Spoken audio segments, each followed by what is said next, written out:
Hello दोस्तों, कैसे हैं आप सब। आशा करता हूं कि आप सब अच्छे होंगे। दोस्तों, आज आपके सामने फिर से एक बहुत महत्वपूर्ण टॉपिक मैं लेकर के आया हुआ हूं। यहां से अक्सर प्रश्न पूछे जाते हैं, ये सरल प्रश्न होते हैं और अक्सर जो है हम ये क्वेश्चन भी गलत कर देते हैं। इन क्वेश्चंस को अगर हम देखें तो ये टैक्सोनॉमी से पहले वाला जो पार्ट है रिलेट करता है। आगे जा कर के हम फैमिली जो पढ़ते हैं, इन फैमिलीज़ को हम तभी समझ सकते हैं हम ये जब पहले इन सब पार्ट्स को हम समझ जाएंगे। यानी जब तक हम फ्लावर को नहीं समझ रहे हैं, फ्लावर से हम इन्फ्लोरेसेंस को पढ़ते हैं, उसी से हम प्लेसेंटेशन को पढ़ते हैं, जब तक हम इन बेसिक चीज़ों को नहीं समझ जाते हैं तब तक हम आगे कोई भी बात डिस्कस नहीं कर सकते या उन चीज़ों को नहीं समझ सकते हैं। उसी से रिलेटेड आज का एक टॉपिक मैं आपके सामने लेकर के आया हूँ, जिसमें हम पढ़ रहे हैं स्टेम के बारे में। पिछली क्लास में मैंने जो है रूट पढ़ाया था, जिसका लेक्चर आपको जो है मेरे चैनल पर मिल जाएगा, जहाँ पर मैंने रूट पढ़ाया था। और इसके पहले मैंने टैक्सोनॉमी से जो रिलेटेड जो भी खोज हुई है, जो भी डिस्कवरी हुई है, वो मैंने आपको पिछली क्लासेस में पढ़ा रखा है। आज आपके सामने यहाँ पर टॉपिक मैं लेकर के आया हूँ स्टेम के बारे में। स्टेम क्या है? अगर स्टेम की बात करें तो स्टेम कुछ नहीं है, जैसे सीड है, उस सीड के किस पार्ट से? प्लेम्यूल से। जैसे आपका नीचे सीड का जो पार्ट था उससे रेडिकल से बना था रूट, और ऊपर का जो पार्ट था सीड का, ये वाला जो ऊपर का पार्ट था उससे बन गया था ये आपका स्टेम। नीचे वाले पार्ट से रेडिकल से क्या बना था? रूट बना था, है ना। उसके अकॉर्डिंग हमने रूट को डिवाइड किया था। अब यहाँ पर स्टेम भी उसी प्रकार से प्लेम्यूल से राइज हुई है। अगर हम स्टेम की बात करें तो स्टेम क्या है? निगेटिव जियोट्रॉपिक है और पॉजिटिव फोटोट्रॉपिक है। मतलब प्रकाश की दिशा में बढ़ता है और ग्रेविटी की दिशा से अपोजिट जाता है। यानी ग्रेविटी तो नीचे की तरफ खींच रही है, लेकिन वो ग्रेविटी के अपोजिट डायरेक्शन में ग्रोथ कर रहा है।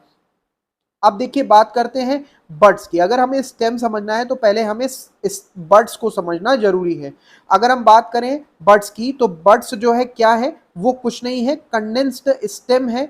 और अगर हम बर्ड को समझना चाहते हैं तो अगर हमने कैबेज देखा है, बंद गोभी जिसे कहते हैं, बंद गोभी में ये जो आप देख पा रहे हो ये एक स्टेम का पार्ट है। और इससे जो है ये लीव्स जो निकली हुई हैं, इस प्रकार से यहाँ पर लीव्स निकलती हैं, है ना। ये पत्तियां निकली हुई हैं, जिस पार्ट से पत्तियां निकल रही हैं उसे कहते हैं नोड्स। और दो दो पत्तियों के निकलने के बीच के स्थान को इसे कहते हैं इंटरनोड, इसे कहेंगे इंटरनोड। और ये जो जहां से पत्तियां निकल रही हैं इसे कहते हैं नोड्स। अच्छा, तो यहाँ पर नोड्स और इंटरनोड्स दोनों जो है इस एक बड से निकल रहे होते हैं, इस बड से निकल रहे होते हैं। यही कंडेंस्ड बड की फॉर्म में जब ये पौधा बन रहा होता है, ये कंडेंस फॉर्म में रहता है, एकदम दबा हुआ। और धीरे धीरे जैसे जैसे वृद्धि करता जाता है तो इसके ऊपर ये लीव्स जो है ऐसे फैल करके ये पत्तियां क्या होती जाती हैं, इसमें निकलती जाती हैं। और ये कैबेज जो है बड़े आकार में हम देख पाते हैं। यही जो कैबेज था ये किस स्टेम पर बढ़ रहा था, ये पत्तियां अब दूर दूर लगती जा रही हैं, क्योंकि ये स्टेम की ग्रोथ होती जा रही है और हमें कैबेज जो है वो बड़े आकार का मिल जाता है। इसी प्रकार तो इस बड क्या है? कुछ नहीं है, स्टेम का ही कंडेंस्ड रूप है, सरल रूप है। इसी को हम क्या कहते हैं? बड कहते हैं। इसी से आगे चल करके स्टेम बन जाती है। यहाँ पर एक चित्र दिखाया हुआ है, देख सकते हैं इस चित्र में, ये बड की ही कंडीशन है। बड में यहाँ पर देख सकते हैं किनारे से ये जो निकल रही है ये सारी क्या है? ये पत्तियों का ही रूप है। और यहीं से स्टेम का तन, यहाँ पर ये तना का आगे वाला शीर्ष भाग है। और यहीं से आपको जो है क्या निकलती हुई दिखाई देंगी? ब्रांचेस, शाखाएं निकलती हुई दिखाई देंगी। तो और कुछ नहीं है। बड क्या है? बड एक स्टेम का ही रूप है, आप समझ लीजिए, ठीक है। तीन प्रकार की बड है, एपिकल बड है, लेटरल बड है, एडवेंटिशियस बड है। एपिकल बड जो स्टेम के एपेक्स पर पाई जाए, टॉप पर पाई जाए, उसकी लंबाई बढ़ाने के लिए जो जिम्मेदार हो, ठीक है। दूसरी है लेटरल बड। लेटरल बड कौन सी? जो शाखाएं जहां से निकलती हूँ, स्टेम से जो शाखाएं निकलती हूँ, ब्रांच निकलती हूँ, या फिर स्टेम से जो फ्लावर निकलते हो, ये जो फ्लावर निकलते हो, फूल निकलते हो, इसे हम क्या कहते हैं? इसे हम कहते हैं लेटरल बड कहते हैं। अच्छा, लेटरल बड को अगर हम देखना चाहें, अगर पत्ती के एक्सिल से, ये हो गया स्टेम, स्टेम से निकली है शाखा, शाखा से निकली है पत्ती, पत्ती के एक्सिल भाग से अगर यहां से कोई जो है बड निकलती है तो इसे कहते हैं एक्सिलरी बड, ठीक है। और इसी के लेटरल भाग से, यहां से, ये हो गया एक्सिलरी भाग, और इसी के लेटरल भाग से अगर कोई जो है बड निकलती है तो इसे हम कहते हैं एसेसरी बड। तो दो प्रकार की बड और देखी, एक ये होगी स्टेम, स्टेम से निकली है शाखा, शाखा से निकली है पत्ती, और इन दोनों के बीच में यहाँ जो ये बड निकलेगी इसे हम क्या कहेंगे, एक्सिलरी बड कहेंगे। और इसके लेटरल साइड में, इसके लेटरल में जो यहाँ से जो निकल रही हो, जो बड निकल रही हो, उस बड को हम क्या कह देंगे, एसेसरी बड कह देंगे। तो ये पत्ती, ये तना, इन दोनों के बीच में ये लेटरल बड, सॉरी एक्सिलरी बड, और इसके लेटरल में निकली आपकी एसेसरी बड। ठीक है, अब इसके बाद में आता है एडवेंटिशियस बड। देखिए अभी तक जितनी भी बड थी ये स्टेम से निकली थी, ये दोनों जो है वो स्टेम से निकली थी, लेकिन जो एडवेंटिशियस बड है ये कहाँ से निकलती है, ये आपके किसी अन्य भाग से निकले, जैसे लीफ से, जैसे रूट से, किसी अन्य भाग से अगर निकलती है तो इसे हम कहते हैं एडवेंटिशियस बड्स कहते हैं। अब हम स्टेम के मॉडिफिकेशन को देखते हैं। स्टेम जो है वो कई रूपों में रूपांतरित हो जाती है। एक तो है भूमिगत जो रूपांतरण है, भूमिगत रूपांतरण में है राइजोम। ठीक है, राइजोम में हम देख सकते हैं ये थिक है, फ्लैशी है, मांसल है, और यूजुअली हॉरिजॉन्टल ग्रो करती है। ठीक है, और हम यहाँ पर देख सकते हैं एग्जाम्पल में टर्मरिक है, जिंजर है, यानी अदरक है, अदरक है, और इसके अलावा हल्दी है, लोटस है, सुगर केन है, और ड्रायोप्टेरिस है जिसे फर्न भी कहते हैं, ये भी इसके उदाहरण में हो सकता है। आपने अगर देखा होगा अदरक को, तो अदरक कैसे है, ऐसे ग्रो कर रही है ना, ये शाखाएं निकली हुई हैं इससे।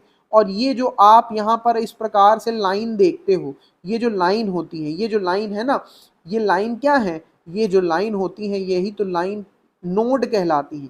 इन्हीं से पत्ती निकलती है, और पत्ती एकदम तने से चिपकी हुई है, ऐसी वैसी नहीं। जो छिलका होता है इसका, स्केली रूप में, स्केल के रूप में जो ऊपर पत्ती पाई जा रही है, उस पत्ती को हम जो है देख सकते हैं। और कहाँ से निकली है, जो जो इसके नोड्स से निकली है इसकी, और ये पूरे ढक रखी है इसको चारों तरफ से, है ना।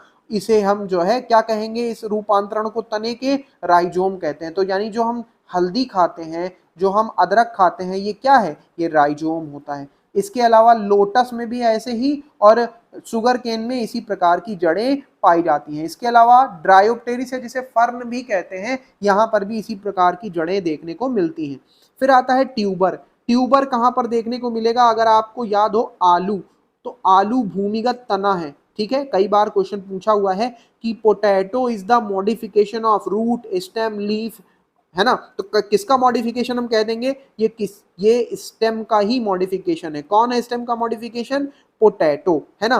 तो ये जो है ट्यूबर की बात करें तो ट्यूबर क्या है, सोलिड एंड है, यानी ये जो तना है, ये तना जो ऊपर उग रहा था इसमें पत्ती लगी हुई है ना। अब नीचे की तरफ जो इसका भाग है भूमिगत हो गया है, और इस भूमिगत भाग से कुछ फूली हुई संरचनाएं बन गई हैं। इन फूली हुई संरचनाओं को हम क्या कहते हैं, ट्यूबर कहते हैं।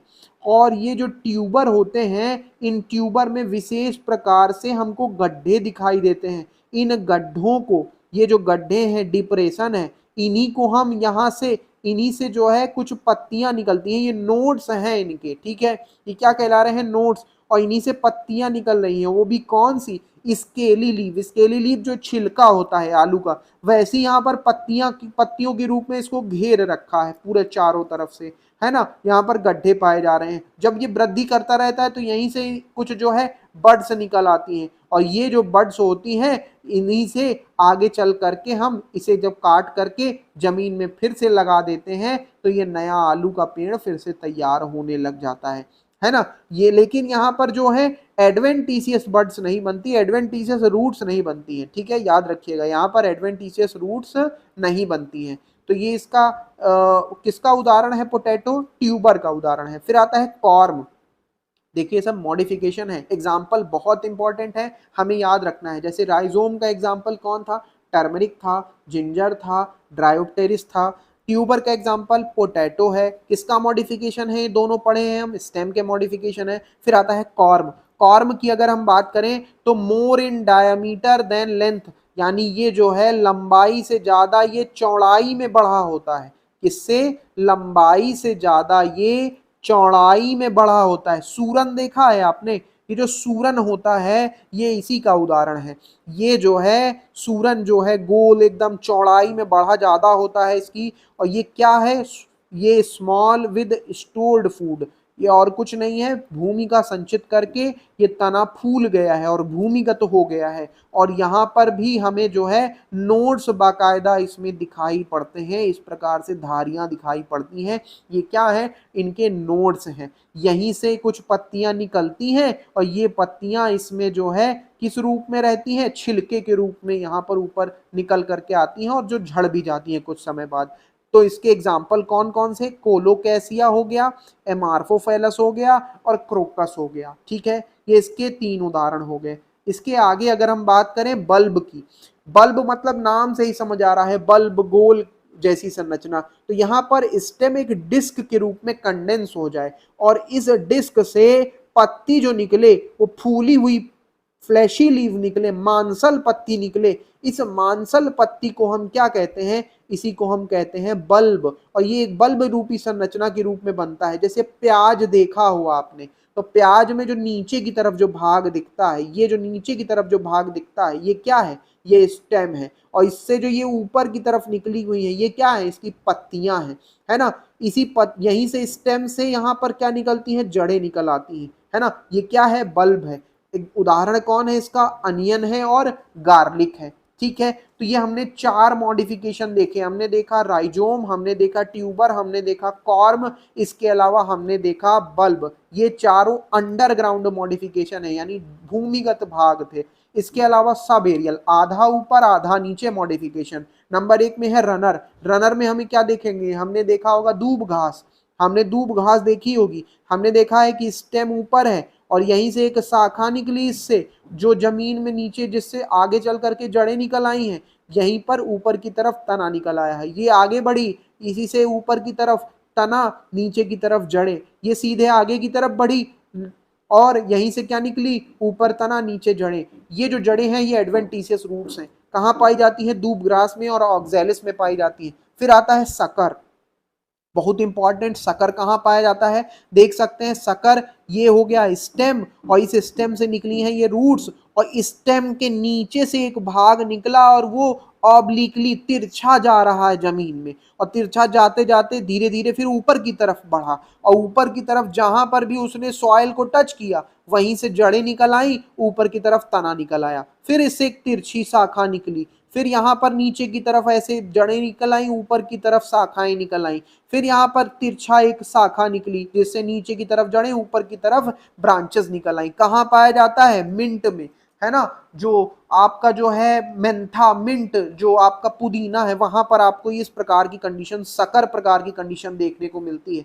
फिर आता है स्टोलन। स्टोलन कंडीशन आपको कोलोकैसिया में और स्ट्रॉबेरी में देखने को मिलती है। ऊपर की तरफ ये स्टेम और इससे यहीं से कुछ दूर तक एक ब्रांच इसकी ग्रो करी और फिर वो तिरछा जाने लगी। देखिए पहले ये स्टेम ऊपर हॉरिजॉन्टल ग्रो कर रही है, सीधा ऊपर ग्रो किया और फिर यहीं से तिरछा एक तो शाखा निकली और जमीन में टच कर गई, जहां टच की वहां से जड़ें, ऊपर तना, इस प्रकार से निकल आती है। फिर एक ऊपर की तरफ तना बढ़ा और एक शाखा तिरछी चली गई इसी से, और तिरछी जहां गई और जहां पर जमीन को टच किया वहां से रूट निकल आई, ऊपर तना निकल आया। इस प्रकार के मॉडिफिकेशन को स्टोलन कहते हैं। कहाँ पाया जाता है, कोलोकैसिया में और स्ट्रॉबेरी में पाया जाता है। तो हमने, अब इसके बाद आता है ऑफसेट। ऑफसेट कंडीशन सेम इसी प्रकार है, जैसे रनर है वैसे ही ऑफसेट है, लेकिन ये पानी में पाया जाता है, पिस्टिया और इकॉर्निया के पौधे में। ठीक है, ये हमने देखे 4 मॉडिफिकेशन सब एरियल में, runner, sucker, stolon, offset. Example याद रखिएगा, doob grass, oxalis, rose mint, mint और क्राइसेंथेमम, ये किसके हैं, सकर के एग्जाम्पल हैं। इसके अलावा अब आता है एरियल मॉडिफिकेशन। एरियल मॉडिफिकेशन में एक तो आता है स्टेम टेंड्रिल के रूप में, यानी जो शाखाएं, जो कुछ पौधे हमने देखे होंगे उनमें जो पौधा है वो प्रॉपर तरीके से उसमें तना मजबूत नहीं निकल पाता, तो उनमें जो है ये जो तना है, ये तना बहुत कमजोर होता है, तो किसी सहारे की जरूरत होती है, जिसमें सहारे के ऊपर पेड़ चढ़े। इस प्रकार के तने को हम क्या कहते हैं, टेंड्रिल कहते हैं, है ना। स्टेम का टेंड्रिल कहाँ पर पाया जाता है, ये पाया जाता है वाइटिस में। कहाँ पाया जाता है, ये वाइटिस में पाया जाता है और पैसीफ्लोरा में पाया जाता है। ठीक है, फिर आता है थॉर्न। थॉर्न मतलब हो गया कांटे। कांटे कहाँ पाए जाएंगे, कांटे डिफेंस के लिए पाए जाते हैं, कहाँ, स्टेम में। स्टेम थॉर्न कहाँ पाया जाता है? सिट्रस में यानी नींबू में, दूरंता में, बोगनविलिया में। याद रखिएगा DCB, दूरंता, सिट्रस, बोगनविलिया। फिर आता है फिल्लोक्लेड। फिल्लोक्लेड कंडीशन कहां पर? स्टेम में।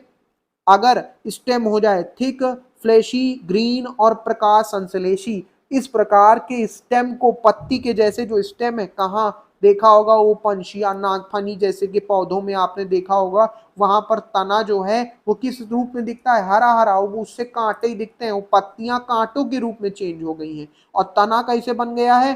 तना आपको दिख रहा है साफ साफ, किस रूप में दिखता है? तना आपको हरा कलर का दिखाई दे रहा है, पत्तियां कांटे के रूप में चेंज हो गई हैं। इस प्रकार की कंडीशन फिल्लोक्लेड कहलाती है। उदाहरण क्या है? ओपनशिया, रस्कस, यूफॉर्बिया की कुछ स्पीशीज। फिर आता है क्लेडोड।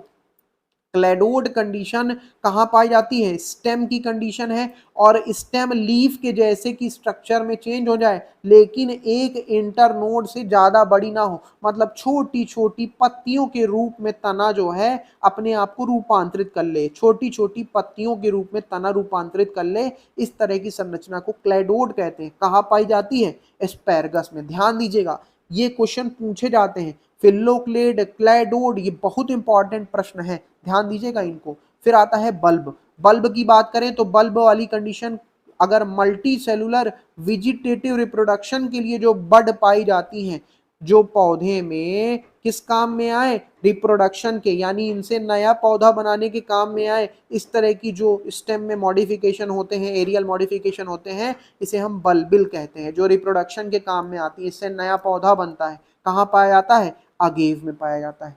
आशा करता हूं ये वीडियो आपको पसंद आया होगा, और इससे संबंधित आपको जो PDF है वो टेलीग्राम चैनल पर उपलब्ध हो जाएगा। पिछली क्लास का अभी उपलब्ध हो जाएगा, इस क्लास का कुछ दिन बाद आपको उपलब्ध हो जाएगा। पिछली क्लास का जो रूट पढ़ाया था और टेक्सोनॉमी जो पढ़ाया था, उसका आपको टेलीग्राम चैनल पर इसके नोट्स आपको मिल जाएंगे। धन्यवाद। आशा करता हूँ ये वीडियो आपको पसंद आया होगा। मिलते हैं नेक्स्ट क्लास में।